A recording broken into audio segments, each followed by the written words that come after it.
Hello, നമ്മളിന്ന് പഠിക്കാൻ പോകുന്നത് സെൽ ബയോളജി ചാപ്റ്ററാണ് കേട്ടോ.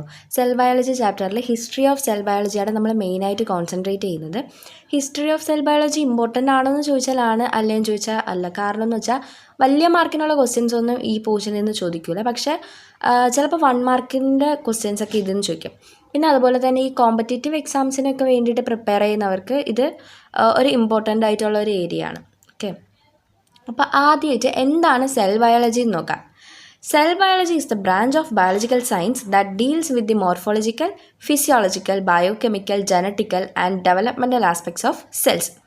ഒരു സെല്ലിൻ്റെ മോർഫോളജിയും ഫിസിയോളജിയും ബയോകെമിക്കലും ജനറ്റിക്കലും ഡെവലപ്മെൻ്റലും ആയിട്ടൊക്കെ ഉള്ള കാര്യങ്ങൾ പഠിക്കുന്ന ബയോളജിക്കൽ സയൻസിലെ ഒരു ശാഖയാണ്, ഒരു ബ്രാഞ്ചാണ് സെൽ ബയോളജി. സെൽ ബയോളജിയുടെ ജനനം എന്ന് പറയുന്നത് കോമ്പൗണ്ട് മൈക്രോസ്കോപ്പിൻ്റെ ഇൻവെൻഷനോട് കൂടിയാണ്. നമ്മളിതിൽ പഠിക്കുമ്പോൾ 2 വാക്കുകൾ ഉപയോഗിക്കും. ഇൻവെൻഷൻ ഉപയോഗിക്കും, ഡിസ്കവറി ഉപയോഗിക്കും. ഉള്ള ഒരു സാധനം കണ്ടുപിടിക്കുന്നതിനെയാണ് ഡിസ്കവറി എന്ന് പറയുന്നത്. ഇല്ലാത്തൊരു സാധനത്തിനെ ഉണ്ടാക്കിയെടുക്കുന്നതിനെയാണ് ഇൻവെൻഷൻ എന്ന് പറയുന്നത്. അപ്പോൾ ആ 2 വാക്കുകളും തമ്മിൽ തിരിഞ്ഞു പോകരുത് കേട്ടോ. ഓക്കെ, അപ്പോൾ നമ്മൾ എന്താ പറഞ്ഞത്? സെൽ ബയോളജിയുടെ ജനനം കോമ്പൗണ്ട് മൈക്രോസ്കോപ്പ് കണ്ടുപിടിച്ചതോടുകൂടിയാണ്. ഇവിടെ നിങ്ങൾക്ക് കാണാം ആദ്യത്തെ പിക്ചർ. ഈ ആദ്യത്തെ പിക്ചർ കോമ്പൗണ്ട് മൈക്രോസ്കോപ്പാണ് കേട്ടോ. അടുത്ത റോബർട്ട് ഹൂക്കാണ് ആദ്യമായിട്ട് സെൽ എന്ന് പറയുന്ന ടേം കോയിൻ ചെയ്തത്. സെല്ല് കണ്ടുപിടിച്ചതും റോബർട്ട് ഹൂക്കാണ്. റോബർട്ട് ഹൂക്ക് എന്തിലാണ് സെല്ല് കണ്ടുപിടിച്ചത്? റോബർട്ട് ഹൂക്ക് കോർക്ക് സെൽസിനെ മൈക്രോസ്കോപ്പിൻ്റെ അടിയിൽ വെച്ച് നോക്കി. അപ്പോൾ അയാൾക്കൊരു ഹണികോമ്പ് കണക്കത്തെ സ്ട്രക്ചർ കാണുന്നതായിട്ട് തോന്നി. ആ സ്ട്രക്ചറിനെയാണ് റോബർട്ട് ഹൂക്ക് സെൽ എന്ന് വിളിച്ചത്. അതിനുശേഷം Anton van Leeuwenhoek sperm സെൽസും റെഡ് ബ്ലഡ് സെൽസും പിന്നെ കുറേ മൈക്രോ ഓർഗാനിസത്തിനെയൊക്കെ സിംഗിൾ സെൽഡ് മൈക്രോസ്കോപ്പിൻ്റെ കീഴിൽ ഒബ്സർവ് ചെയ്തു. ആ 2ാമത്തെ ഫിഗറാണ് സിംഗിൾ സെൽഡ് മൈക്രോസ്കോപ്പ്. അതിനുശേഷം ഷ്ലീഡനും ഷ്വാനും 1838 1839 ഒക്കെ ആയിട്ട് സെൽ തിയറി പ്രപ്പോസ് ചെയ്തു. സെൽ തിയറി എന്താണെന്നൊരു ഔട്ട്ലൈൻ എല്ലാവർക്കും അറിയായിരിക്കും. അതിനെപ്പറ്റി കൂടുതലായിട്ട് നമ്മൾ അടുത്ത വീഡിയോയിൽ ഡിസ്കസ് ചെയ്യും കേട്ടോ. അടുത്ത ഡിസ്കവറി എന്ന് പറയുന്നത് വളരെ ഇമ്പോർട്ടൻ്റ് ആയിട്ടുള്ള ഡിസ്കവറികളാണ്. അത് നടന്നത് 1840-നും 1860-നും ഇടയിലാണ്. അതിന് കോൺട്രിബ്യൂട്ട് ചെയ്ത ആൾക്കാരാണ് വോൺ മോഹൽ, നഗേലി, റിമാർക്ക്, വിർച്ചോ, പർക്കിഞ്ച് എന്നിവർ. പർക്കിഞ്ച് 1840 പ്രോട്ടോപ്ലാസം എന്ന് പറയുന്ന ടേം കോയിൻ ചെയ്തു. എന്താണ് പ്രോട്ടോപ്ലാസം? സെല്ലിൻ്റെ അകത്തുള്ള ജീവനുള്ള ലിവിങ് തിങ്സ് ആണ് പ്രോട്ടോപ്ലാസം എന്ന് പറയുന്നത്. ഓക്കെ, അടുത്ത Virchow 1855 theory of cell lineage propose ചെയ്തു. എന്താണ് theory of cell lineage? Theory of cell lineage എന്താണെന്ന് പറയുന്നതെന്ന് വെച്ചാൽ എല്ലാ സെൽസും ഒരു പ്രീ എക്സിസ്റ്റിംഗ്, അതായത് ഓൾറെഡി എക്സിസ്റ്റിംഗ് ആയിട്ടുള്ള നിലവിൽ ഉള്ള സെല്ലിൽ നിന്നാണ് വരുന്നതെന്നാണ് തിയറി ഓഫ് സെൽ ലീനേജ് പറയുന്നത്. ഈ തിയറി ഓഫ് സെൽ ലീനേജ് വെച്ചിട്ട് റീപ്രൊഡക്ഷൻ്റെ ബേസിക് പ്രിൻസിപ്പിൾസും പിന്നെ അതുപോലെ തന്നെ സെൽ മൾട്ടിപ്ലിക്കേഷൻ്റെ മെക്കാനിസത്തിനെയൊക്കെ കുറിച്ചുള്ള സ്റ്റഡീസിൽ ഒരുപാട് കോൺട്രിബ്യൂഷൻസ് അല്ലെങ്കിൽ ഒരുപാട് ഐഡിയ കോൺട്രിബ്യൂട്ട് ചെയ്തു. അതുകൊണ്ടാണ് ഈ theory of cell lineage important ആയിട്ടുള്ളത്.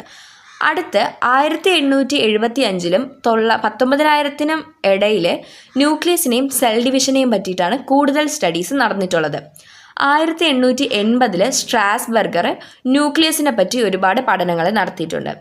1882 ഫ്ലെമിംഗ് സൊമാറ്റിക് സെൽ ഡിവിഷൻ, അതായത് മൈറ്റോസിസിനെ പറ്റി ഒരു കൃത്യമായിട്ടുള്ള വിവരണം നൽകി.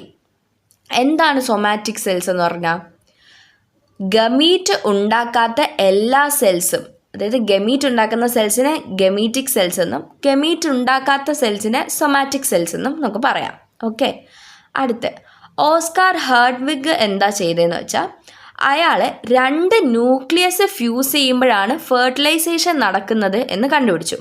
അതിൽ ഒരു ന്യൂക്ലിയൈ മെറ്റേണലും ഒരു ന്യൂക്ലിയൈ പെറ്റേണലും ആണെന്ന് അയാൾ പ്രപ്പോസ് ചെയ്തു.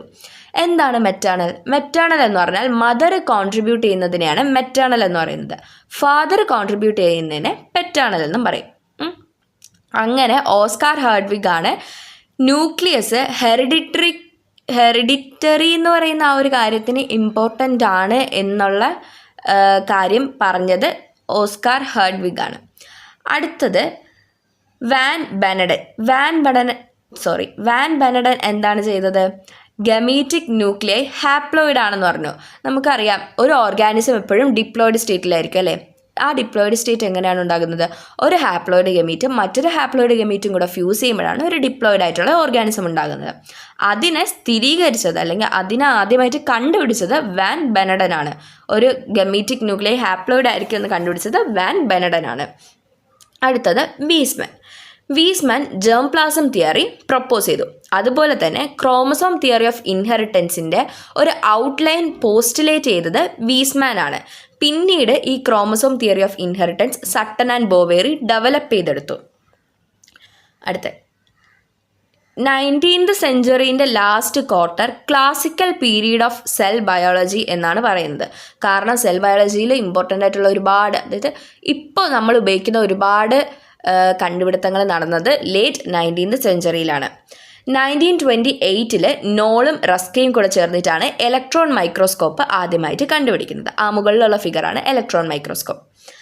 അടുത്ത് സെർണിക്ക് 1940 ഫേസ് കോൺട്രാസ്റ്റ് മൈക്രോസ്കോപ്പ് കണ്ടുപിടിച്ചു. ആ രണ്ടാമതിരിക്കുന്നതാണ് ഫേസ് കോൺട്രാസ്റ്റ് മൈക്രോസ്കോപ്പ്. അടുത്ത മോഡേൺ പീരീഡിൽ എന്തൊക്കെ ഡിസ്കവറീസ് നടന്നിട്ടുണ്ടോ എന്ന് നോക്കിയാൽ ഒരുപാട് സെൽ കമ്പണൻസിൻ്റെ ബയോളജിക്കൽ ഫംഗ്ഷനും അൾട്രാ സ്ട്രക്ചറും കണ്ടുപിടിച്ചു. അടുത്ത് ജനറ്റിക് മെറ്റീരിയലിൻ്റെ മോളിക്കുലാർ ഓർഗനൈസേഷനും മോഡ് ഓഫ് ആക്ഷനും കണ്ടുപിടിച്ചു. മോളിക്കുലാർ മെക്കാനിസം ഓഫ് ഹെറിഡിറ്ററി കണ്ടുപിടിച്ചു. ജനറ്റിക് കോഡ് കണ്ടുപിടിച്ചു. പിന്നെ അതുപോലെ തന്നെ ജീൻസൊക്കെ ആർട്ടിഫിഷ്യലി സിന്തസൈസ് ചെയ്യാൻ തുടങ്ങി. അങ്ങനെ ഒരു കോമ്പൗണ്ട് മൈക്രോസ്കോപ്പിൻ്റെ കണ്ടുപിടുത്തത്തിൽ നിന്ന് തുടങ്ങിയ സെൽ ബയോളജിയുടെ യാത്ര ഇപ്പോൾ ജനറ്റിക് എഞ്ചിനീയറിംഗ് അല്ലെങ്കിൽ റീകോമ്പിനൻറ്റ് DNA ടെക്നോളജി വരെ എത്തി നിൽക്കുകയാണ്. അപ്പോൾ ഇന്ന് നമ്മൾ പഠിച്ച കാര്യങ്ങളുമായിട്ട് ബന്ധപ്പെട്ട് എന്തെങ്കിലും സംശയം ഉണ്ടെങ്കിൽ കമൻറ്റിൽ ചോദിക്കാം. അതുപോലെ വീഡിയോ ഇഷ്ടപ്പെട്ടാൽ ലൈക്ക് ചെയ്യണം.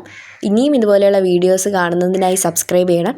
ഈ വീഡിയോ ഏതെങ്കിലും ഫ്രണ്ട്സിന് ആവശ്യമുണ്ടെന്ന് തോന്നിയാൽ ഷെയർ ചെയ്ത് കൊടുക്കാനും മടിക്കണ്ട. ബൈ.